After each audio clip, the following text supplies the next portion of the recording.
મોરબી એ division police સ્ટેશને મોરબીના ભડિયાદ ખાતે રહેતા જયદીપ જેરામભાઈ ડાભીએ આરોપી હિન્દ વૈભવ ન્યૂઝના પત્રકાર મેહુલ ગઢવી, જે હાલ મોરબી રહે છે, તેમજ અન્ય એક શખ્સ અને એક મહિલા સહિત 3 સામે ફરિયાદ કરેલ છે.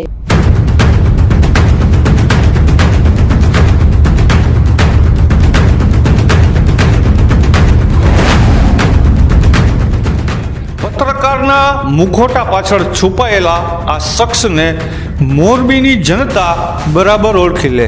આ એ જ શખ્સ છે જેની કરતૂતો જાણીને તમે પણ ચોંકી જશો. જી હા, પત્રકારના નામ પર ચરી ખાનારા આ શખ્સનું નામ છે મેહુલ ગઢવી.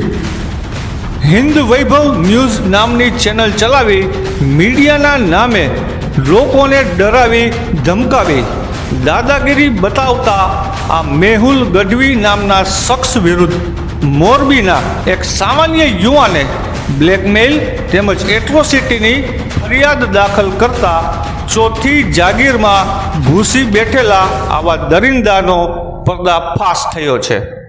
ત્યારે સવાલ એ ઉઠે છે કે લોકો હવે આવા શખ્સોને આખરે કેટલો સમય પત્રકાર તરીકેનો માન અને મોભો આપશે? આ એ જ શખ્સ છે જેને ચોથી જાગીરના નામ પર માત્ર લુખ્ખાગીરી અને ગુંડાગીરી બતાવી તેનું નામ કુખ્યાત કર્યું છે.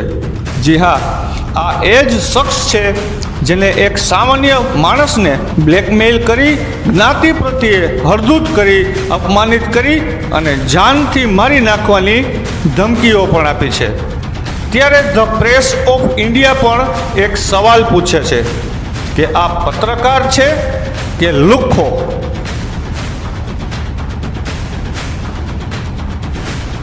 જેમાં જણાવ્યું છે કે તેને અગાઉ મહિલા સાથે મૈત્રી સંબંધ હતા અને તે બાબતનું મનદુખ રાખીને હિન્દ વૈભવ ન્યૂઝનો પત્રકાર અને આરોપી મેહુલ ગઢવી તેમજ અન્ય એક શખ્સ અને મહિલા સહિતનાઓએ ફરિયાદીને ડરાવી ધમકાવીને બળાત્કારના કેસમાં ફસાવી દેવા ધમકી આપી હતી અને ફરિયાદીને જાનથી મારી નાખવા ધમકી આપીને જ્ઞાતિ પ્રત્યે હળદૂત કરેલ હોવાની પોલીસ ફરિયાદ નોંધાયેલ છે.